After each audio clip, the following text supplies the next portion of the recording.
Assalamualaikum warahmatullahi wabarakatuh. Alhamdulillahi rabbil alamin. Wassalatu wassalamu ala ashrafil mursalin.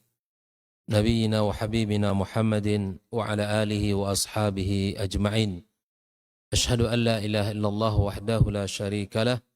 Al-malikul haqqul mubin. Wa ashhadu anna Muhammadan abduhu wa rasuluhu an-nabiyul amin. Qala ta'ala ya ayyuhalladzina amanu ittaqullaha اتقوا الله حق تقاته ولا تموتن إلا وأنتم مسلمون سبحانك لا علم لنا إلا ما علمتنا إنك أنت العليم الحكيم أما بعد معاشر المسلمين والمسلمات الحاضرين والحاضرات rahimani wa rahimakumullah. Alhamdulillah, segala puji dan syukur milik Allah Subhanahu wa taala. Salawat dan salam semoga senantiasa kita sampaikan untuk junjungan kita Nabi besar Muhammad sallallahu alaihi wasallam. Mudah-mudahan kita dikumpulkannya bersama beliau dan bersama para an-nabiyyin, para siddiqin, para syuhada dan salihin di hari kiamat kelak. Amin ya rabbal alamin. Ikhwani wa akhwati fi din, malam ini kembali melanjutkan tentang kisah Nabi Yusuf alaihissalam, pelajaran-pelajaran yang bisa kita ambil untuk kehidupan kita. Di antara pelajaran yang bisa dipetik dari kisah Yusuf alaihissalam malam ini tentang mathalibul kadhib. Karena di antara perbuatan saudaranya, ya, saudara Yusuf alaihissalam, mereka ketika balik di malam hari, Allah Subhanahu wa taala menyebutkan ja'u ala qamisihi bidamin kadhib. Mereka pulang dengan membawa satu bukti di mana baju Yusuf alaihissalam dilumuri dengan darah.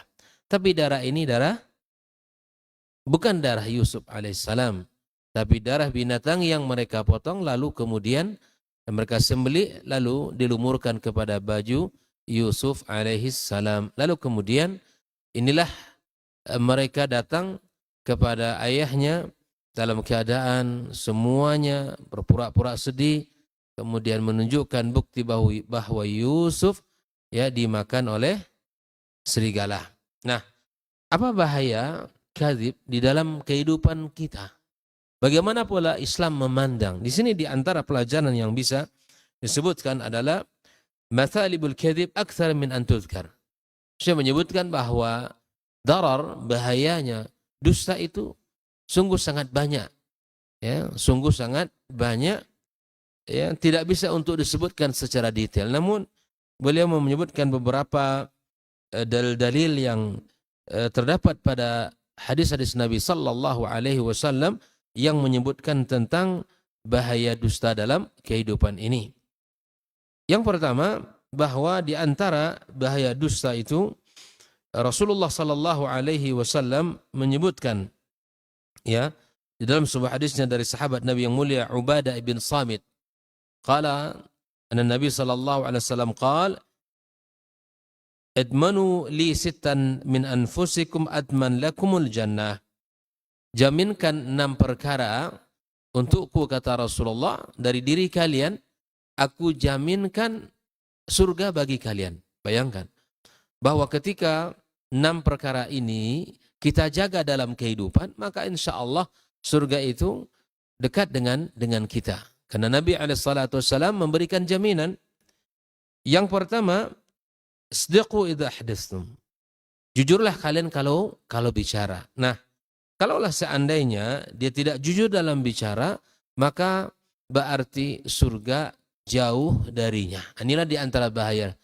Bila mana lisannya berucap dengan dusta, maka surga bukan dekat tapi malah jauh darinya. Bahwa terlepas dari jaminan Nabi alaihissalatu wassalam. Wa'ufu idza wa'adtum, maka penuhilah kalau kalian berjanji. Kalau bicara, maka bicaralah dengan jujur. Kalau buat janji, maka tepati janjinya, penuhi janjimu. Wa'addu idza i'tamantum, dan kemudian tunaikan bila mana kalian diberikan kepercayaan.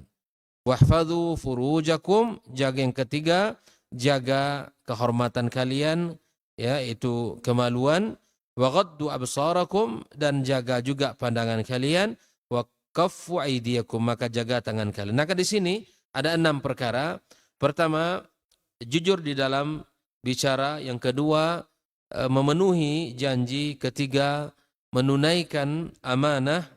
Yang keempat, menjaga kemaluan. Yang kelima, menjaga pandangan.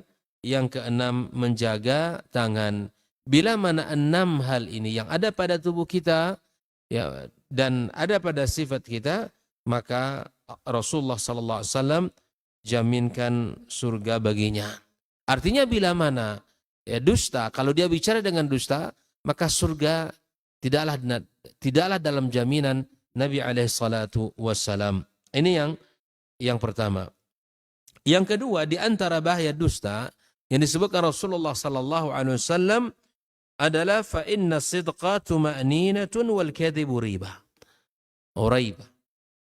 Jujur itu membawa ketenangan. Sementara dusta itu membawa kepada keraguan, kebimbangan. Dilihat saja orang yang berdusta maka bimbang. Bahkan subhanallah dia akan sulit bersikap. Ya, belat-belit. Susah dia untuk menentukan sikap seharusnya bagaimana. Ketika dia sudah berdusta, maka kemudian dia akan sulit untuk bersikap. Maka orang yang berdusta, maka dia akan berdusta untuk menutupi dustanya. Jelas? Ketika satu pintu dusta telah dibuka oleh dia, maka mesti dia buka pintu yang berikutnya. Karena orang yang berdusta, pasti dia akan menutupi dustanya. Dengan apa dia tutupi? Dusta lagi. Gak mungkin dengan kejujuran. Nah, disinilah bahayanya. Bila mana terbuka satu pintu itu, maka pintu lain akan terbuka. Nah, ini bahaya berdusta dalam kehidupan. Kemudian di antara hadis Rasulullah SAW yang mengatakan tentang ini adalah alaikum bisidqi fa inna sidqa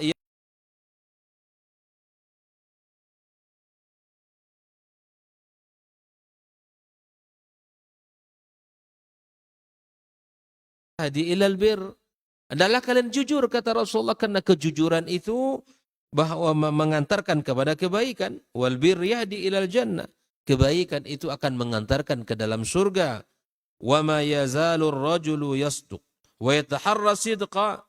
Dan adalah seseorang yang senantiasa jujur dan terus berusaha untuk jujur. Hatta yuktaba indallahi siddiqan. Orang terus berkata jujur walaupun pahit. Berusaha untuk senantiasa jujur. Sampai dicatat di sisi Allah orang yang jujur. Bayangkan ya. Artinya apa? Kejujuran perlu dilatih. Sehingga kita ditulis oleh Allah sebagai orang yang jujur. Wa iyyakum ya wal kadhib. Jauhi oleh kalian dusta. Fa innal kadhiba yahdi ilal fujur. Karena dosa itu mengantarkan kepada keburukan. Ya. Wal fujuru yahdi ilan nar. Dan keburukan akan mengantarkan ke dalam nerakanya. Wa ma yazalul abdu yakdzib wa yataharral kadhib. Bila mana seorang terus berdusta dan dia ya melakukan dusta hatta yuktaba indallahi kadzdzaba. Akhirnya apa? Dusta, hari ini dusta, besok dusta, dan terus harinya dusta. Pakaiannya adalah dusta. Sehingga dicatat di sisi Allah orang pendusta. Bahaya ikhwah fillah. Ini jangan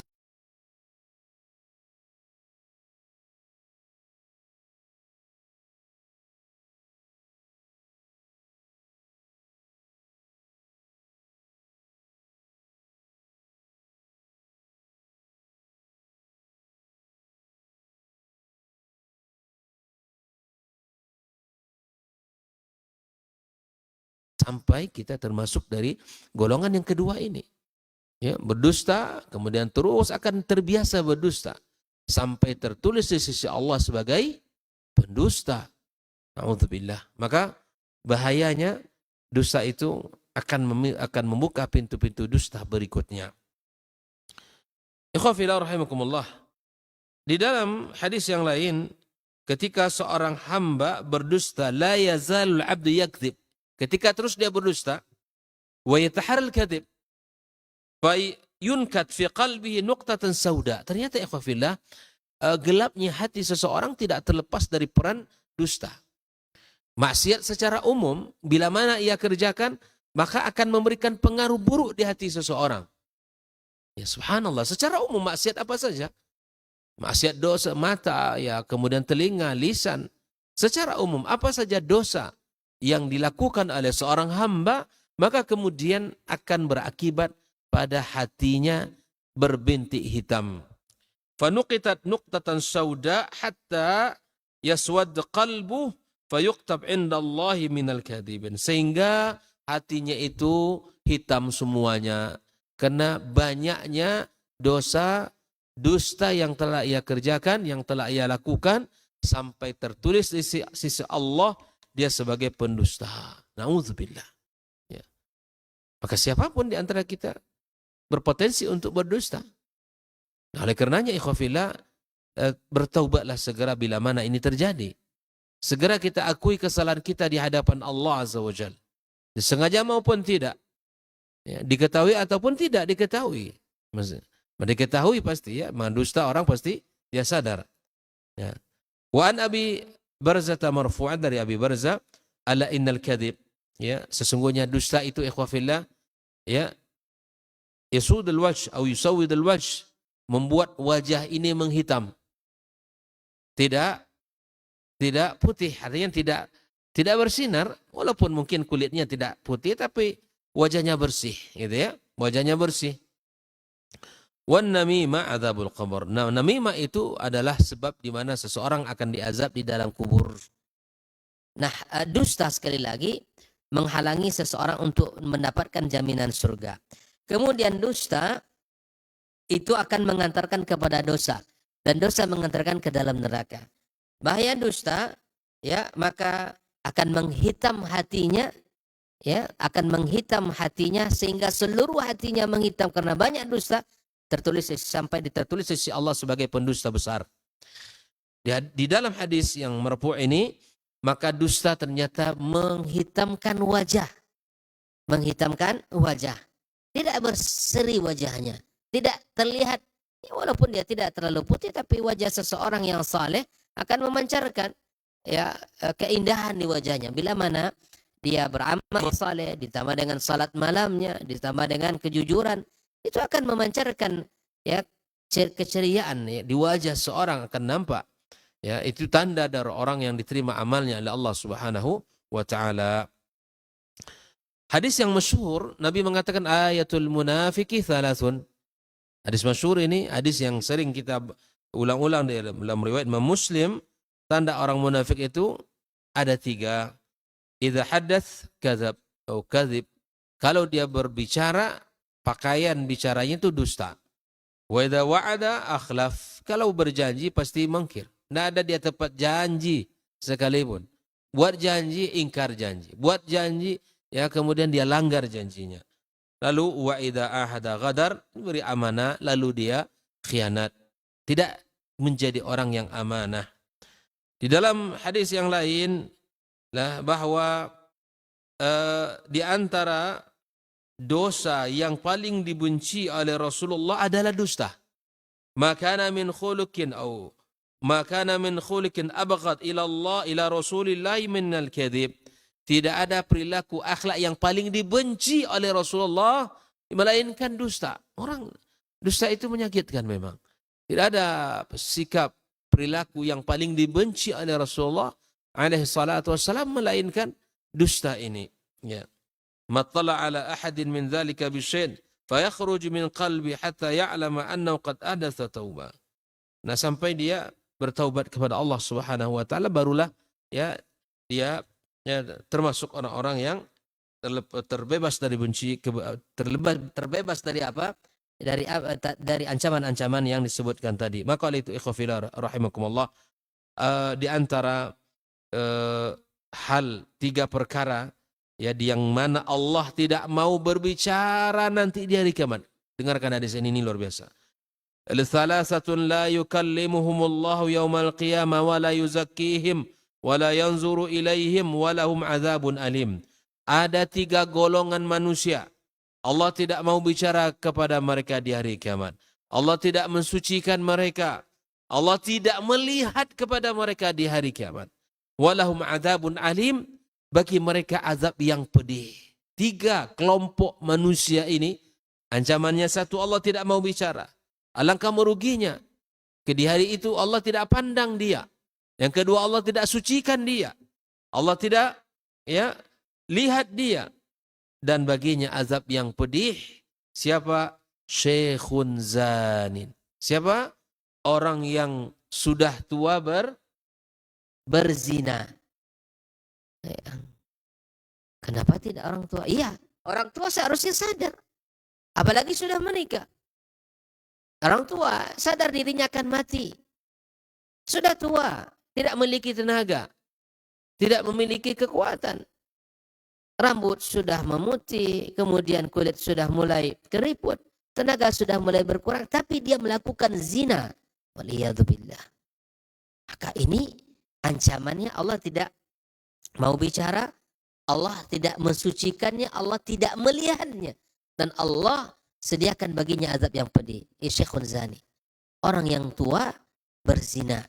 Ya, sudah tua berzina. Na'udzubillah. Seharusnya sudah tua ingat kematian. Apalagi di usia 40 tahun ke atas. Disebutkan Ahlul Madinah di zaman As-Salafus Salih, mereka kalau sudah umur 40 tahun mereka tidak kemana-mana. Ya, mereka fokus untuk persiapkan hari kematiannya. Umur 40 tahun.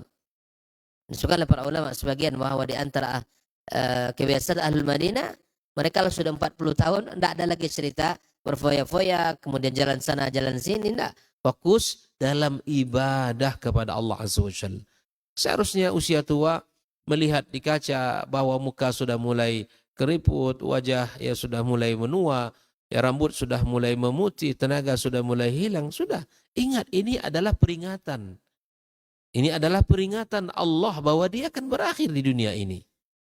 Peringatan Allah itu banyak. Maka di antaranya uban. Karena tidak boleh kita cabut. Ya. Kemudian kalaupun kita ingin ubah warnanya, tidak boleh kepada warna hitam. Kenapa? Karena itu warna aslinya. Orang kalau merasa bahwa warna asli masih hitam, ini masih muda, kelihatan masih muda. Ya. Maka oleh karenanya, ikhwah fillah rahimakumullah, warnailah dengan warna selain warna aslinya. Karena tahu kalau kamu sudah tua, sadar bahwa hidup ini akan berakhir. Ya, lalu yang kedua adalah Malikun Kazzab. Ya, di antaranya adalah raja yang pendusta. Artinya kepala, ya pemimpin, memiliki amanah tapi pendusta kepada rakyat. Pendusta, tidak jujur. Ya, mendustai rakyat yang kerjanya. Nah, oleh karenanya ini yang kedua. Yang ketiga wa'ilun mustakbir. Ini orang yang susah tapi pula sombong pula. Ada yang susah tapi sombong. Ini dibenci dalam agama kita. Dibenci dalam agama kita. Orang yang sulit tapi sombong.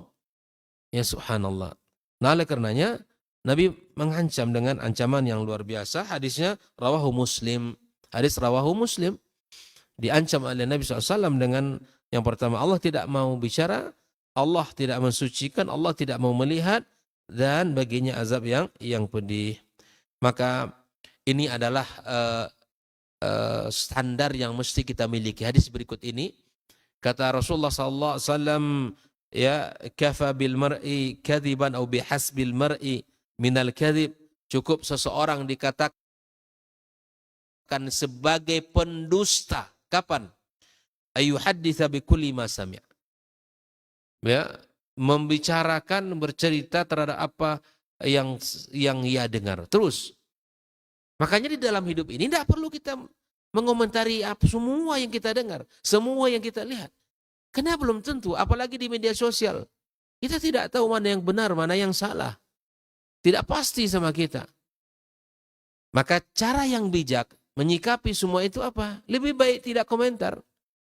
Kalau itu bukan urusan kita, tinggalkan. Kalau itu tidak bermanfaat bagi agama kita, tinggalkan. Kalau tidak bermanfaat bagi dunia kita misalnya, tinggalkan sudah. Kenapa kita menghabiskan waktu untuk sesuatu yang tidak pasti kebaikannya untuk kita? Maka dianggap pendusta oleh Rasulullah bila mana dia memberikan komentar bicara terhadap apa yang telah ia dengarkan. Tanpa dia mentahqiq, tanpa dia harus meneliti dulu. Ini beritanya gimana?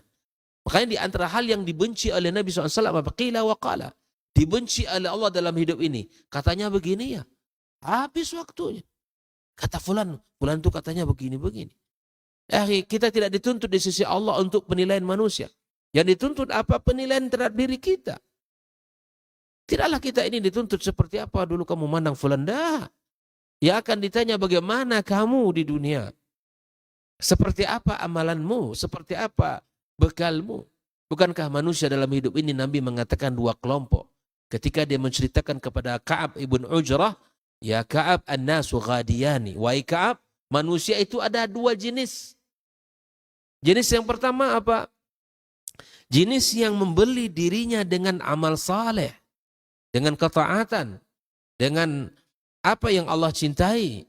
Sehingga membebaskan dirinya dari belenggu maksiat dosa dan dari azab Allah di hari kiamat kelak. Yang kedua, menjual dirinya. Dengan maksiat dan dosa, dengan apa yang Allah benci. Sehingga dia membinasakan dirinya. Bayangkan itu.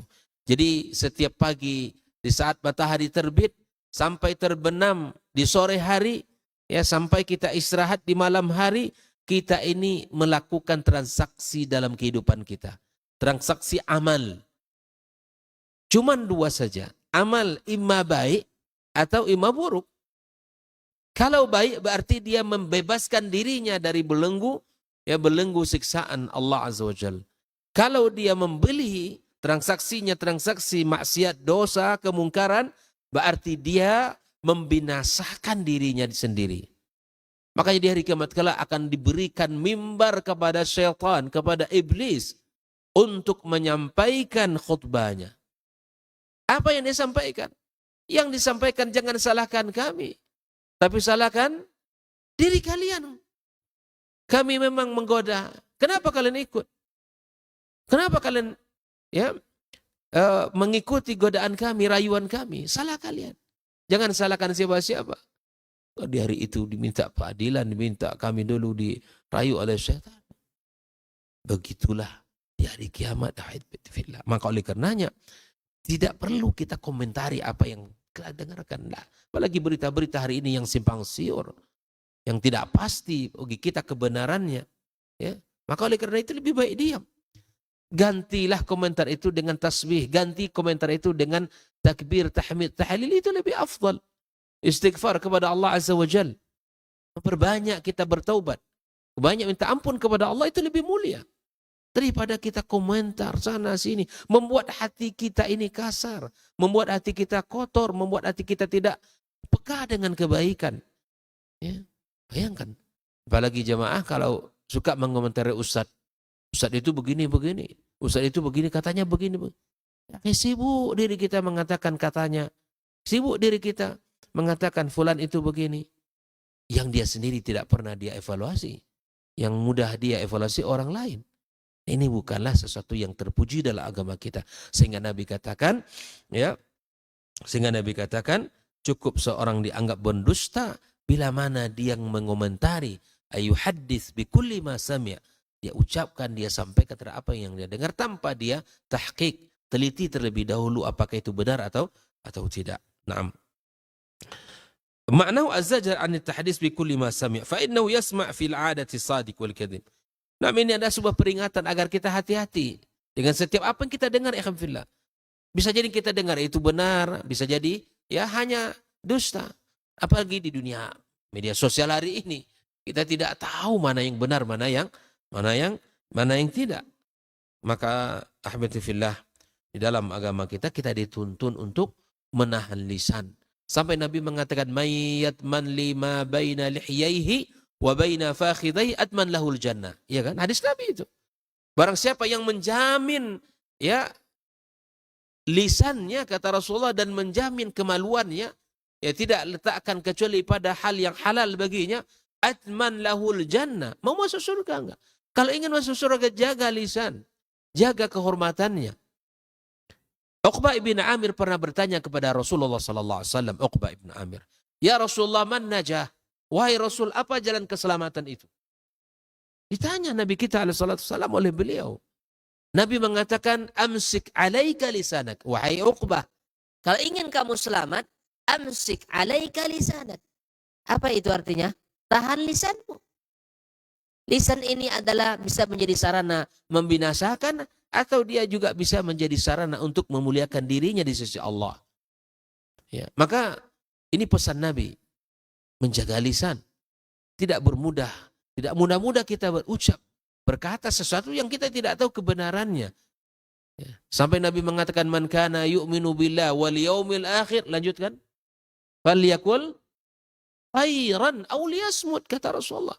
Bahwa standar iman seseorang itu diukur apakah beriman kepada Allah dan yaumil akhir. Di antara tandanya, ahibati fillah, orang berkata baik atau lebih baik diam.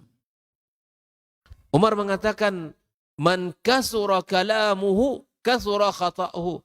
Yang banyak ngomong banyak salahnya, ya kan? Banyak ngomong banyak salah. Saya paling banyak malam ini salah ini. Karena banyak ngomong. Ya kan? Wa man kasura khata'uhu kasura dzambu. Barang siapa yang banyak salah, banyak dosanya.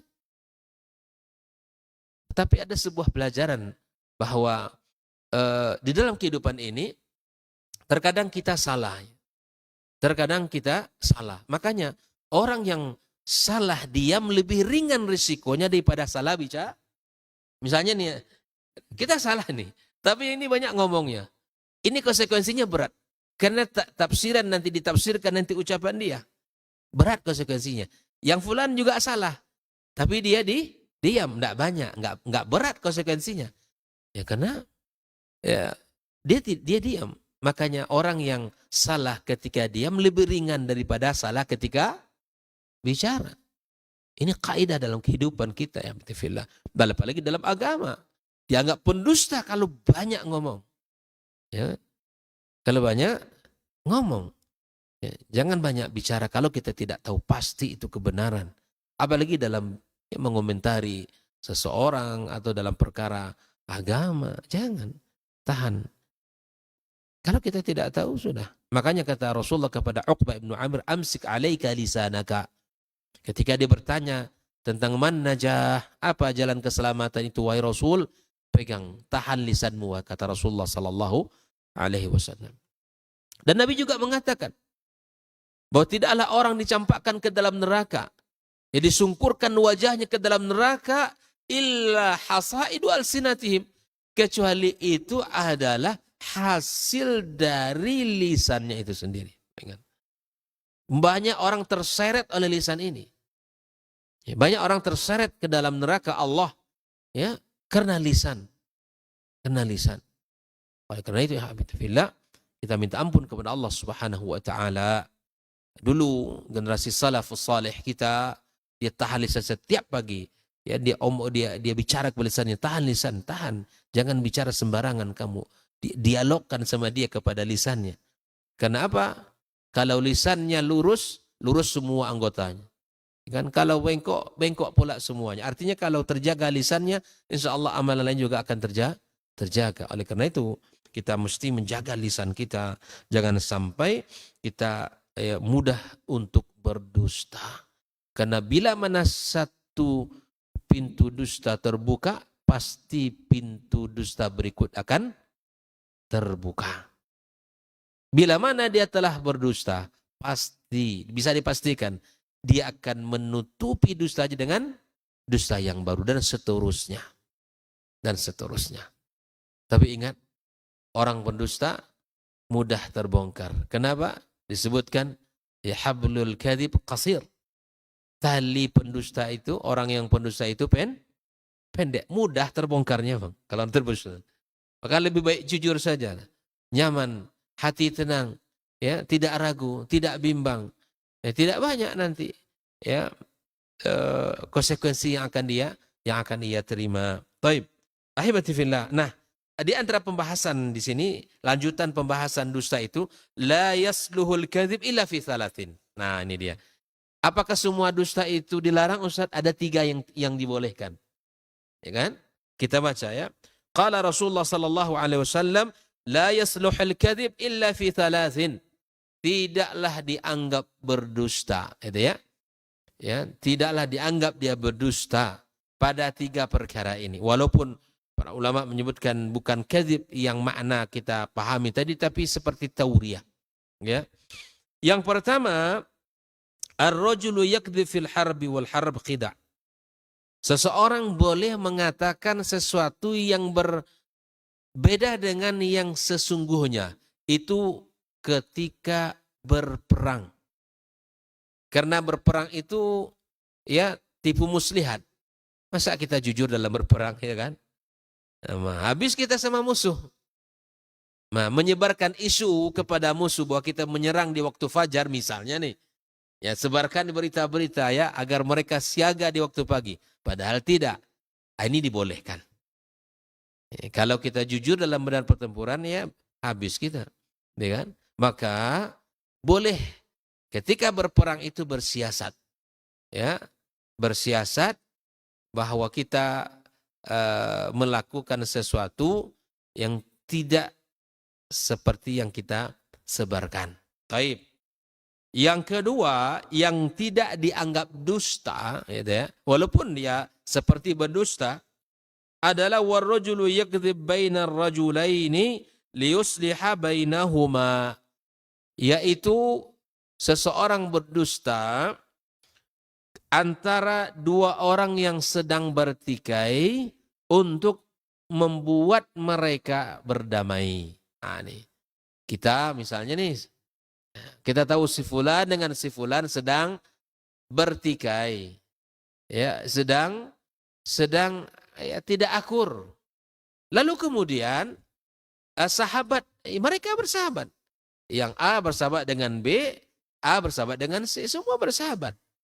Lalu kemudian A ini punya usaha dan niat yang tulus agar semuanya balik akur damai. A datang kepada si B misalnya, fulan itu begini, enggak. Saya dengar betul dengan telinga saya. Wah, dia memuji kamu. Itu hanya orang aja yang menyebarkan isu agar kita ini pecah.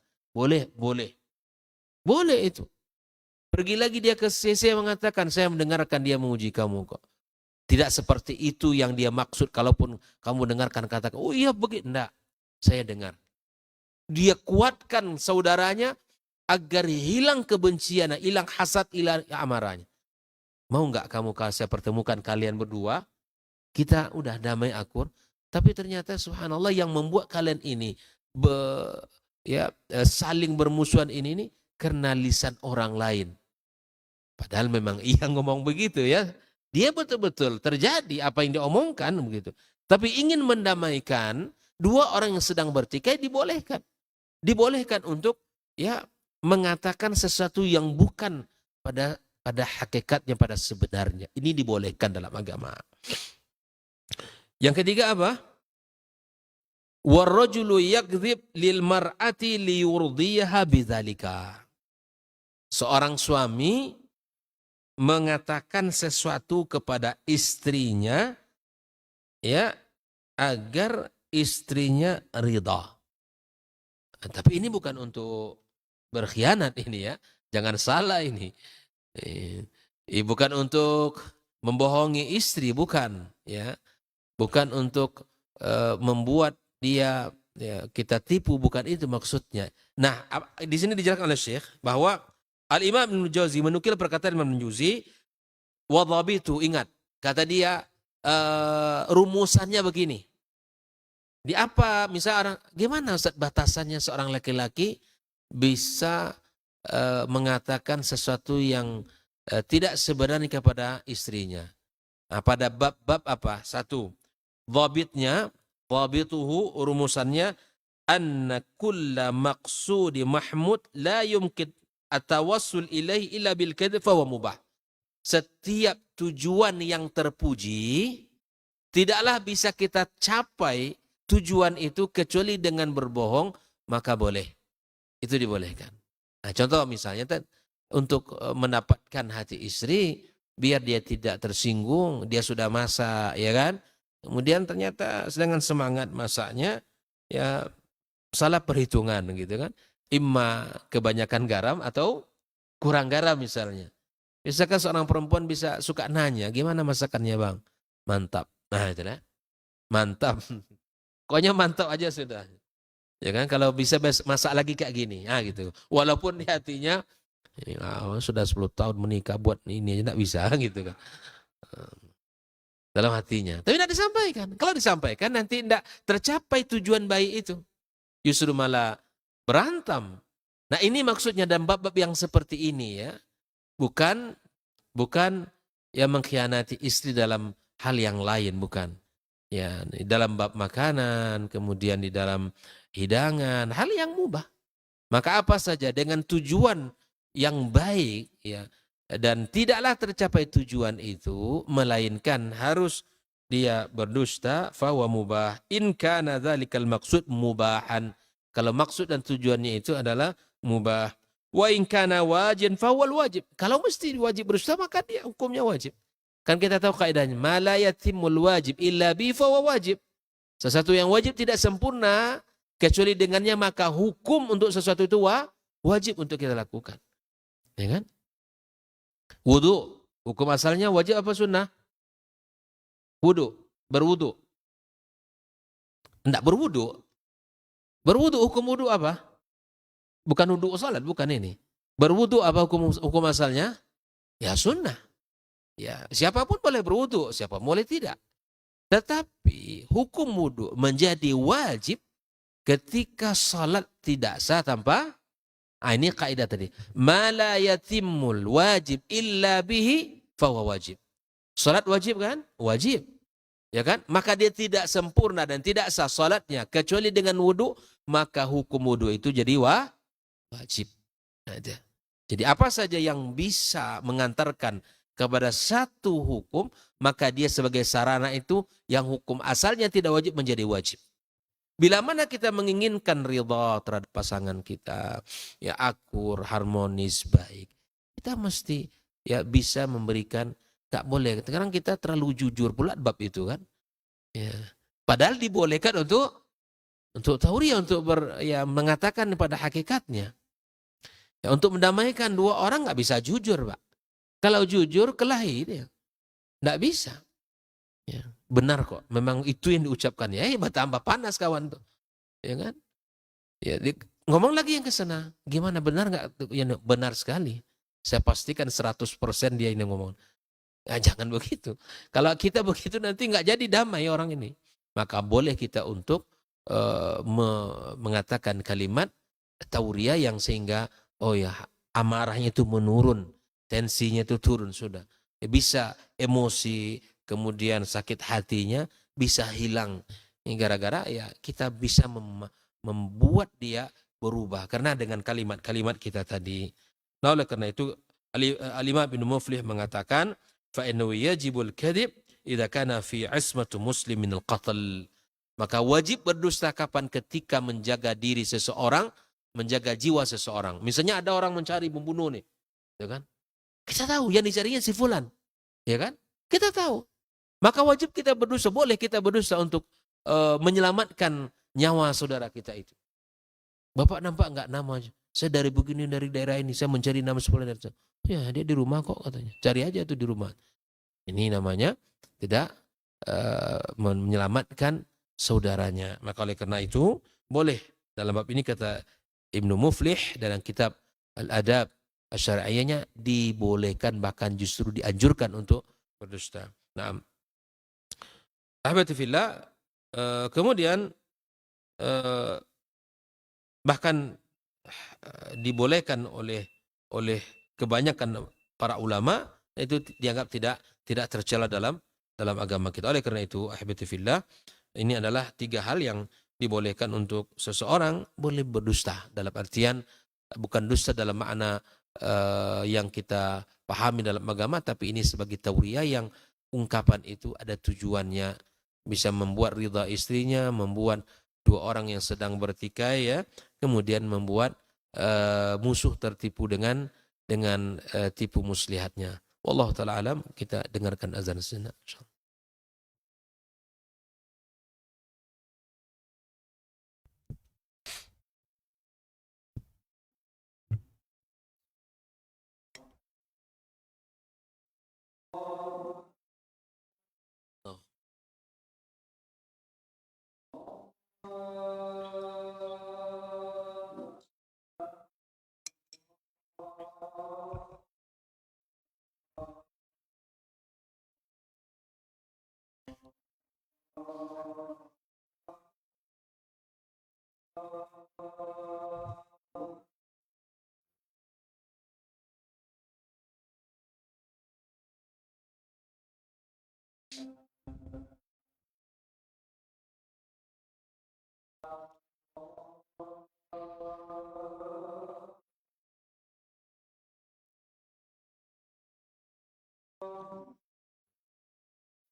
No.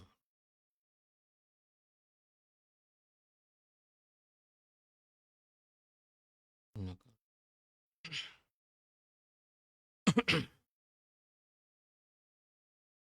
Kita lanjutkan pembahasan bahwa lawan daripada al-kadzib adalah as-sidq, dan dipesankan bahwa alal abdi ayulazima as-sidqa wa yatajannab al-kadzib. seorang hendaklah selalu berusaha untuk jujur di dalam ucapannya dan menjauhkan dusta. Nah, di dalam Al-Quranul Karim Allah Tabaraka wa Ta'ala memuji orang-orang laki-laki dan perempuan yang jujur. Di antaranya was-sadiqina was-sadiqat, ya. Was-sadiqin was-sadiqat. Allah memuji mereka dengan pujian yang tinggi, lalu kemudian Allah Azza wa Jalla memberikan ampunan kepada mereka serta pahala yang besar. Jujur itu ya, menyenangkan, menenteramkan, dan jujur itu dicintai orang. Ya. Makanya subhanallah Nabi kita alaihi salatu wassalam di antara sifatnya adalah asidik. Ya, kemudian terkenal di masa itu orang yang sangat amanah, orang yang jujur, ya, tidaklah dia berkata ya dusta, sehingga yang mengatakan itu siapa? Kafir Quraisy. Ketika Nabi Shallallahu Alaihi Wasallam menyebutkan ya, misalnya ketika peristiwa ketika Rasulullah SAW dalam hari Isra dan Mi'raj, lalu dikumpulkan oleh Nabi kita Shallallahu Alaihi Wasallam, ditanya kepada mereka, kalau saya katakan kepada kalian bahwa di balik bukit ini ada musuh yang datang menyerang kita. Kira-kira kalau saya katakan demikian, kalian percaya apa tidak? Apa jawaban mereka? Percaya. Ya, percaya. Ma jarrabna alaika kadiba. Kami tidak pernah menemukan kamu berdusta walaupun sekali. Begitulah penilaian mereka kafir Quraisy kepada Rasulullah sallallahu alaihi wasallam. Tak pernah kami menemui kamu Muhammad berdusta. Makanya bila mana engkau katakan itu kami percaya. Lalu Nabi masuk menguatkan misi risalahnya. Bahwa saya adalah seorang Rasul yang diutus Allah untuk memberikan peringatan dan kabar gembira. Kalian percaya enggak? Apa kata mereka? Kalau ini enggak. Kalau yang ini enggak percaya kami Muhammad. Ya. Makanya subhanallah, kalau kita lihat kepada kehidupan Nabi SAW dan dakwahnya, ada 3 perkara ya yang dibenci, yang sebab dibenci Nabi kita oleh mereka 3 perkara ini. Ya. Kalau kita simpulkan misalnya 3 hal yang membuat orang kafir Quraisy membenci Nabi SAW. Pertama apa? Dakwah yang disampaikan oleh Nabi bahwa dia sebagai seorang Rasul. Itu tidak diterima oleh mereka. Tidak diterima oleh kafir Quraisy. Ya. Kalau jujurnya jangan. Karena gelar Al-Amin itu sendiri siapa yang ngasih? Mereka. Dan itu dikasih sebelum Nabi diangkat menjadi Rasul, Pak. Gelar Al-Amin itu. Ya. Itu sebelum Nabi jadi Rasul diberikan. Dan mereka yang ngasih. Bukan Nabi yang minta diberikan gelar itu. Enggak. Tapi mereka karena kejujuran, karena amanahnya. Ketika diingatkan oleh Nabi, saya adalah seorang Rasul yang diutus Allah memberikan peringatan, beri kabar gembira. Tak percaya yang satu ini. Berat bagi mereka untuk menerima kalau Muhammad itu sebagai seorang Rasul. Sehingga banyaklah alasan-alasan dia nggak mungkin seorang Rasul karena berjalan di pasar seperti mana kita berjalan. Dia jual beli seperti mana kita jual beli. Nggak mungkin seorang Rasul. Dia ini tidak lain tidak bukan sebagai seorang sahir, ya tukang penyihir, seorang syair, ya, dan tidaklah dia ini sebagai kecuali orang gila dan macam-macam yang disematkan ke Nabi kita sallallahu alaihi wasallam. Poin yang kedua, agar kita tahu bahwa yang membuat Nabi ini dibenci oleh Nabi kita sallallahu dibenci oleh kafir Quraisy, ya, adalah dakwatut tauhid. Mengajak orang untuk beribadah kepada Allah, memurnikan ibadah hanya kepada Allah. Dakwatul tauhid, dakwatul anbiya, wa mihwaru dakwatihim jami'ah. Dakwah tauhid adalah poros dakwanya para nabi dan rasul. Dari Nabi Adam alaihissalam sampai Nabi Muhammad sallallahu alaihi wasallam. Walaupun syariat mereka berbeda-beda, tapi tujuan mereka satu, mengajak kaumnya, umatnya untuk menyembah Allah semata. Ini berat bagi mereka. Ketika mereka diajak oleh Nabi kita sallallahu alaihi wasallam meninggalkan Manat, Lata dan Uzza dan seluruh sembahan, seluruh berhala. Gimana Muhammad mengajak kita kepada satu Tuhan Kita sembah satu Tuhan. Sementara Tuhan yang banyak di Mekah ini tidak bisa mengurus kita. Ini kan logika lagi nih. Mereka mengukur berhala-berhala yang banyak ini tidak bisa mengurus kita. Kamu mengajak kepada Tuhan yang Esa. Mungkin. Benci Nabi kita SAW karena dakwah tauhid.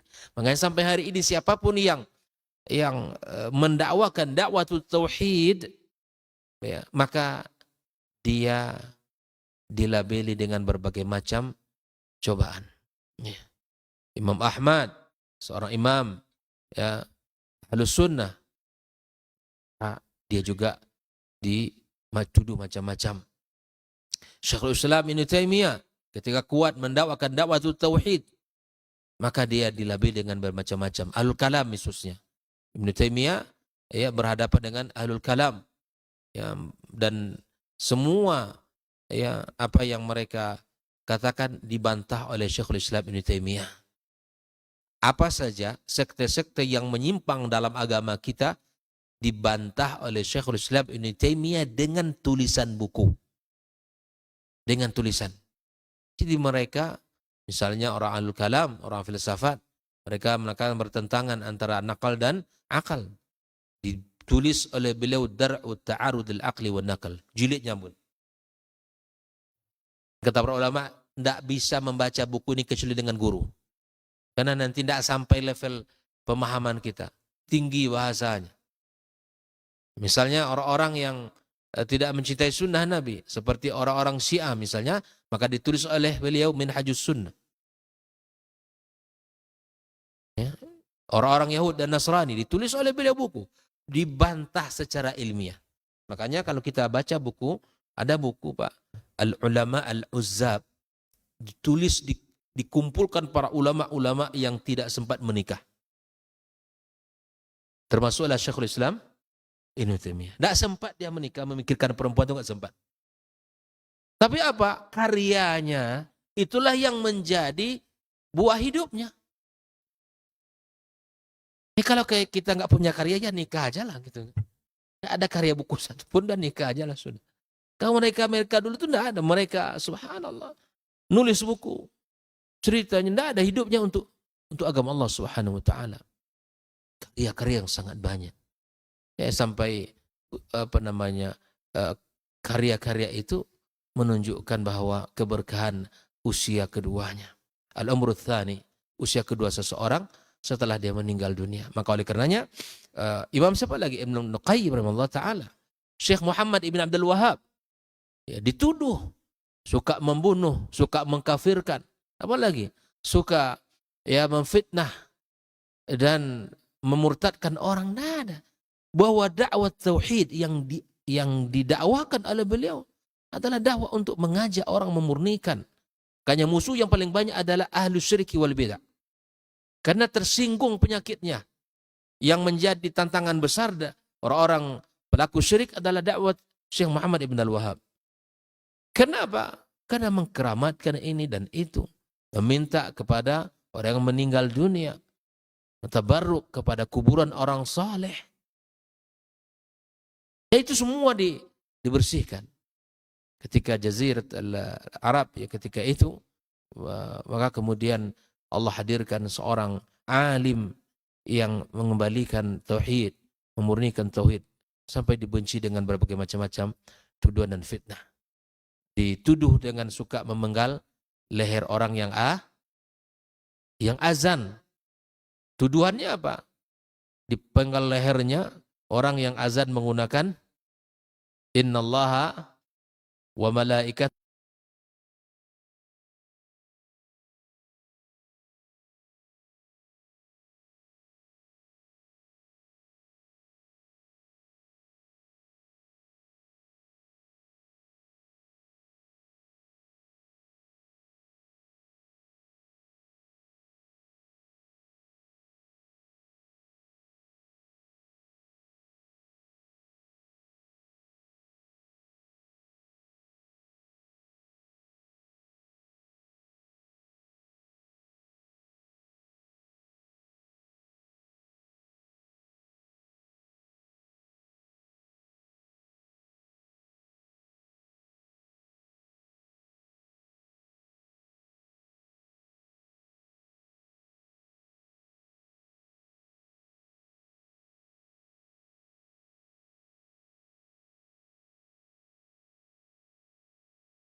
dunia dan seisinya ini bagi Allah tak sama nilainya dengan sebelah sayap lalat. Barang siapa yang beramal untuk akhiratnya, Allah akan cukupkan baginya urusan dunia. Sayati zamanun 'alan nasi as-sabiru fihim qalqabit al-jamarah. Akan ada satu masa di akhir zaman yang berpegang teguh dengan agamanya seperti orang yang sedang memegang bara